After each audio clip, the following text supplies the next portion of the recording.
Why is it that you have years of experience, you're highly qualified, you are highly skilled, you're a professional in a leadership position, and you have seen an immigration advisor, you've consulted with an immigration advisor who determined your eligibility to immigrate to your destination country, you are now document ready, and you started applying for jobs online, and it's just not going as it should. You come across this, you must have a visa first, disclaimer, you get no replies, you come across things where they say we don't want immigrants.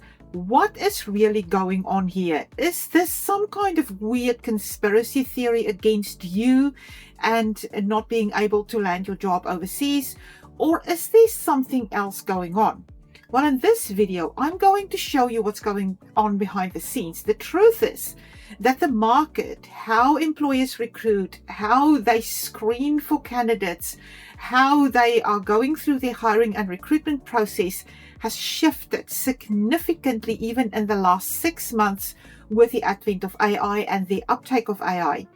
And usually immigration candidates or international candidates, just like local candidates, they have not caught up with this change or this shift, and they're doing things in the old way or an outdated way, which now creates a disconnect between how you are conducting your international job search and how it's actually happening in the background. And this is why you're feeling this invisibility. So let's just take you through what has shifted, what is not working anymore, what is going to work, what is working at the moment, and more importantly, how you can change your approach to align with what employers are currently doing and align with how you are going to land your job overseas. So I'm going to share my screen here, and I'm going to show you literally what has happened in the last couple of months or less than a year, and how you need to adapt to it if you're an international candidate looking for a role abroad. So here is why online applications do not work for senior international candidates anymore. And in this heading, you'll notice one thing: online applications. And this is what's not working anymore, because during the last few years, we've all been used to sending online applications. This has been our default way. We've been used to creating a really great CV or a resume, and then finding online job ads abroad. If you're coming to New Zealand, Australia, you're finding jobs in Seek and LinkedIn Jobs, Indeed, Atsuna, Jora, Trade Me, all of those places. Then you're going to apply for those jobs, and you very quickly would get either no replies or rejections. Thank you for your application, this time we're not taking it forward, or a very instant notification once you hit the apply button that we don't work for immigrants, or we're moving forward with someone else, or whatever the case may be. And this has become the big problem nowadays. This is amplified. This has become worse, not just for immigrants, but for locals as well. And there's a reason for this happening, and this is the shift in the market. However, this default way of applying for jobs online is not working anymore, regardless of that we've been used to doing this for many, many years.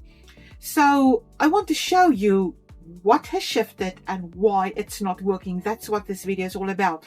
But if you're finding yourself in this maelstrom or this tail chasing exercise of creating a really good CV, finding online job ads, applying, getting rejected or no replies, rewriting your CV, you're not alone. It's not you. It's something that is shifted from under you, and that you need to align or adapt to be able to get through. So let me just get a really clear picture here of what this shift is, what has happened, and then I'm going to tell you how to actually align with what is necessary to get through this or get around this or actually land your job overseas. So to give you a little bit of history, now I'm not going to labor this point, but before 2010, this was the case, right? We all had a really good CV. You created that generic CV. Your generic CV was a statement. It was your career history. It was your qualifications, your experience, what you had, your stuff. That is what you put on a piece of paper. And it had a professional summary at the top. It had maybe an objective at the top of who you wanted to work for, what you wanted to do. And then you would go and send that in an email to a job ad online. Usually we had these job ads online. You'd see them in the newspapers. You see them online. Sometimes when the internet became a thing, And that's what we sent in an email usually, or sometimes you could upload that in a website. It wasn't that prevalent before 2010, but it usually was an MS Word document or a text document, and it had virtually no filtering. I mean, if an employer got 2,000 job applications, they had to filter through them manually or in some other way, and they never would get that many applications. I worked for corporate companies at the time, and the most that we would get were 250. So that was sort of the standard way in which we did things. So that was back before 2010-ish. After 2010, I worked in the corporate world as an HRIS consultant, and first remuneration consultant, and then HRIS system. So I implemented applicant tracking systems, PeopleSoft, Workday, Taleo, SAP SuccessFactors. I implemented those modules and HR systems for employers, so I know how they work. That became a huge thing around 2013 to 2016. I did that kind of work, so really in the middle of this taking off. And ATS filtering became a real big thing. And not many companies took it up, but the companies who could afford these expensive licenses did. And this became a thing where the machine, the ATS, started filtering the incoming applications of people applying online. So what we did is we took the job description, we used some key phrases from the job description and some other parameters or criteria and put it in the ATS system, and incoming applications would sort of be filtered through that. And then the ones that got through, those are the ones that we reviewed. Those were the CVs that landed on the hiring manager's desk, right? So that if anyone, doesn't matter how many people applied, we set that system to give that hiring manager 10 to 25 CVs or resumes or whatever. So that's what that person reviewed. And what came through were the applications that got through the filtering system through all those filters and criteria that was set up. Now, there was a range of criteria. Later on, we started adding things like knockout questions. So even before you went into the ATS, it had this first screening of knockout questions of, do you have a visa, of a lot of questions. We came up with a lot of questions, and that's still in use today. So that's the first screening before you even get into the ATS system. There are some systems nowadays that will knock you out before you even get to that point of getting into the talent pool or the ATS system. So that was 2010 to 2016 or so. And then AI started coming in, and this is the huge shift at the moment. Now AI and the uptake of AI in these systems manage much more of that process, right? So there's much bigger screening and filtering going on. And screening and filtering are two different processes, and recruitment and hiring. It's not the same process, and it happens in different ways through different tools, but AI is now doing a huge amount of the heavy lifting and that overall recruitment process and hiring process.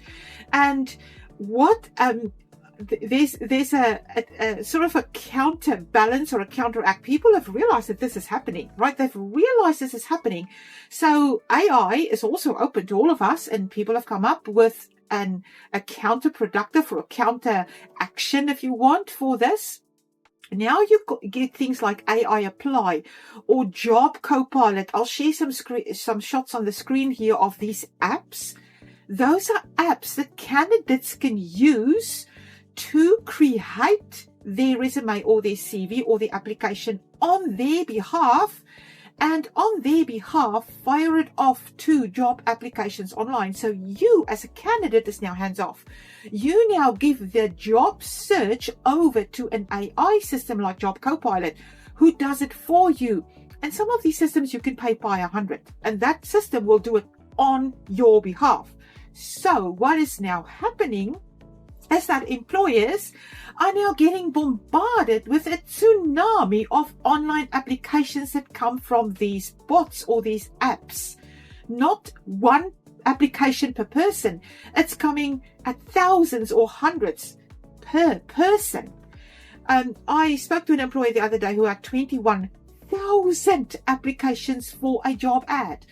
The AI was not the AI, the ATS was not set up that well. I mean, they're a smallish company in New Zealand. They don't have the latest technology, but they were just completely overwhelmed with this kind of thing. So what you're competing against are not people. It's applications by the numbers. So your chances, if you're looking at the hiring manager wants to see 10 to 25 CVs, but instead of 250 now being processed by the application system, 21,000 are being processed by the application system. So your chances are becoming smaller, slimmer. This is what you're experiencing, local, international candidate, whoever you are, in online job applications. Okay, so this is literally what's happening. So there's no way through it. There's no way through it. If AI is advancing rapidly. Both sides of this picture are doing things that sort of counteract each other. However, clever people, smart candidates are now finding ways to completely circumnavigate this whole mess, because it's still a bit of a mess at the moment. I have nothing against AI. I have nothing against ATS systems. I've seen both sides of the story. I know why companies are using them. However, you've got to be really, you've got to really understand how it's working against you as a candidate who's still stuck in 2010 with creating a generic CV. Man, you are, I don't have anything, this is not criticism, but you are way years behind of what's happening, really. So here is the thing. Avoid it. Circumnavigate it. Ignore it. That's my advice. I'm not just giving you this advice because I think this is cool, but this is what's working. This is what my international candidates are doing now. They're completely not even getting involved in this whole thing. Even if there's a job ad, they do not apply. No more online applications. What they're doing is now targeting the actual roles they want to work in. And this is becoming narrow, niche, laser-focused targeting. There's a whole thing behind this, and I'll make another video about it, of how to laser-focus target the roles you want to work for internationally. That's it. It needs to be extremely laser-focused. There's a whole lot of things behind this. Then finding the employers who employ people just like that. Another laser-focused avenue here. Role targeting, employer targeting. And then creating a profile that match that occupation. I'm not talking a specific role here. I'm talking an occupation. If you want to work as a management accountant in a big firm with 2,000 to 5,000 people in Australia, you need to find exactly that occupation. What do they want? In a smaller company, that occupation will look different. That role will look slightly different. So can you see here the differentiating between what you're targeting? That's just a very superficial example here. So this is where you're going laser focus the occupation, laser focus who are the companies you want to work for, literally finding those companies, and then looking at what do they want? What do they require? That requires a whole lot of research and analysis of the roles and the companies and what they require, and then creating a profile to match that occupation and the requirements of those companies. And then we're going to visibility. Now, visibility means that you need to get visible to the hiring managers without applying for jobs online. This is where the rubber meets the road. This is where we implement specific strategies that are measurable to measure if those hiring managers actually come to view your profile. And this is where we work at the moment. So we're going for laser targeting occupation, laser targeting the employers, creating a value profile that match them, and visibility strategies to get that profile in front of the hiring manager who makes a decision without the AI eliminating or the ATS eliminating you in between. Does this make sense? This is the shift in the job market. So we're going from having a generic CV to a tailored CV in 2010-23, where you tailored your CV per role and then still send it online. Don't do that anymore. Over. Gone. And then aligned profile. Now, how do you do that in 3 steps? First, know your market, like I said. That laser focused targeting, that occupation, the role requirements, there's skills analysis, there's gap analysis. Who are the employers? Are they sponsors? Is there a hidden job market? Like, for example, in senior roles, we are finding that 60 to 80% of roles, and it's becoming more and more, are not advertised anymore, because this is what employers have to face. They're facing these bombardments of these applications online of people who are not suitable. And then creating that value profile that match what the roles require and match what the employers require. And that means you really need to, yes, you need to use AI to do the analysis, to figure out what is in the requirement, and to create a profile, not a CV, a profile to match requirements. Now, I'm not saying copy pasting here, it's more alignment. If they land on your profile, they really need to see the person, the full person with a full profile of what they want. It's not just a list of skills. It's not just a list of experience. None of that. It's much, much broader, and you're going to need a whole lot of things for that profile, including star profile, resume videos, and a lot of other things. This makes your LinkedIn profile look much different to just a generic LinkedIn profile. And then here comes the important one, visibility.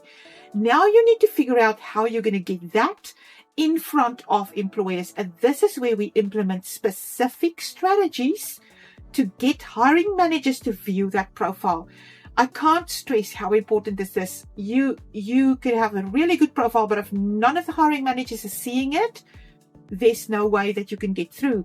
So we use a range of high-level strategies depending on the situation, but more importantly is how we measure it. How we measure how they are successful by measuring whether someone who is in a decision-making position actually see that profile, and how you then create strategic proximity, build relationships, familiarity, and trust to be able to land your role, especially in a senior position.